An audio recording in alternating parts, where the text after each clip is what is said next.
खबरों के सिलसिले को आगे बढ़ाएंगे और आपको बताएंगे कि तुर्की ने इसराइली वज़ीर-ए-आज़म बेंजामिन नेतन्याहू के आलमी वारंट गिरफ्तारी जारी कर दिए।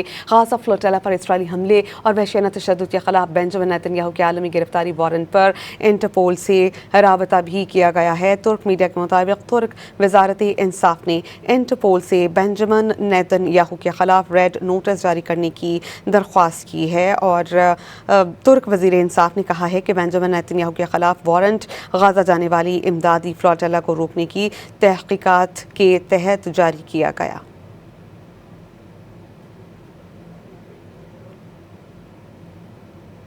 खबरों के सिलसिले को आगे बढ़ाएंगे और आपको बताएंगे कि तुर्की ने इसराइली वज़ीर-ए-आज़म बेंजामिन नेतन्याहू के आलमी वारंट गिरफ्तारी जारी कर दिए। गाज़ा फ्लोटेला पर इसराइली हमले और वहशियाना तशद्दुद के खिलाफ बेंजामिन नेतन्याहू के आलमी गिरफ्तारी वारंट पर इंटरपोल से राबता भी किया गया है। तुर्क मीडिया के मुताबिक तुर्क वजारत इंसाफ ने इंटरपोल से बेंजामिन नेतन्याहू के खिलाफ रेड नोटिस जारी करने की दरख्वास्त की है और तुर्क वज़ीर इंसाफ ने कहा है कि बेंजामिन नेतन्याहू के खिलाफ वारंट गाज़ा जाने वाली इमदादी फ्लोटेला को रोकने की तहकीकात के तहत जारी किया गया।